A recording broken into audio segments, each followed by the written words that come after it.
Want to see something cool? Nissan Frontier, no factory remote start. 1, 2, 3.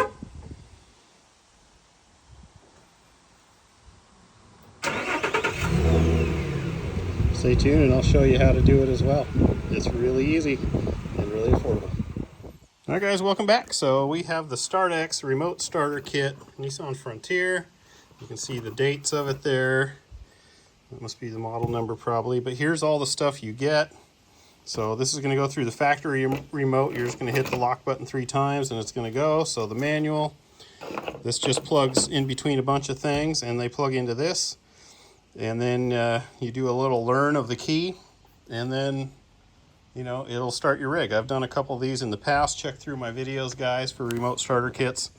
It's pretty easy.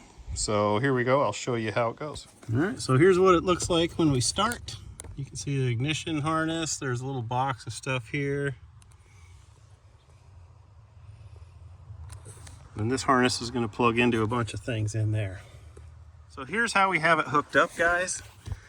You do have to use your trailer plug whether it's hooked up or you use a trailer or not. The other one goes into your ignition harness up here, and then their other couple go into that black box that's back there.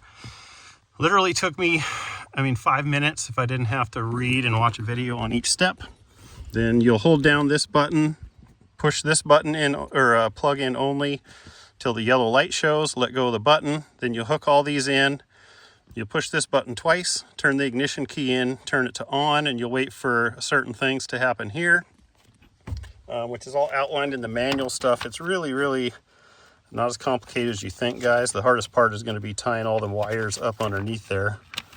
But you wait till, let's see, here's the programming sequence here. You guys can read. It's really that simple. Just, you got to read the lights. The very last step, when you put the ignition key back in the second time, you have to wait. They'll all be flashing. That one can take a couple minutes. It took a while, but it finally got there and it works great. So I'm pretty stoked about that. So to operate it, you're obviously going to push 1, 2, 3 on the lock button. So that will, make it run its sequence and start your vehicle. Pushing the lock button 3 times will shut it off. Pushing the brake will shut it off, as I'll show you.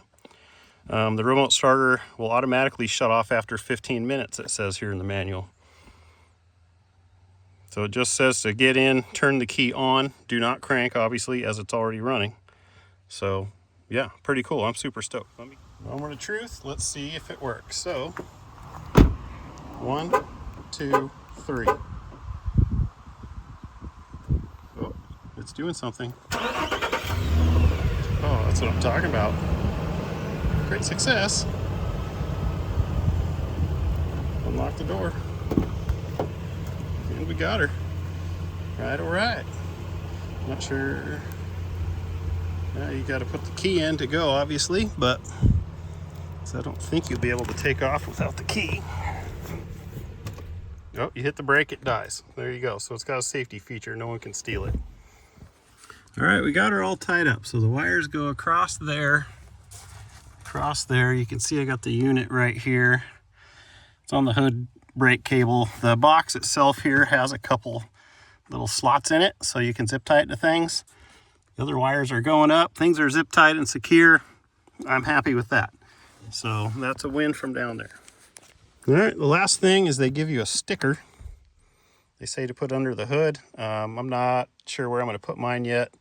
I'll find somewhere. We'll get to that later. But this is also a clip it came with. I used it on a couple clips, but your mileage may vary if you can squeeze them good enough. So yeah, that's pretty much it, guys. So I hope you found that useful. Like, comment, subscribe. Check out the links down below if you're interested in anything.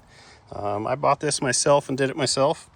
And it took longer to video it than it did to put it in there. So appreciate y'all. Don't forget to subscribe. Catch you on the next one. John VH Life out.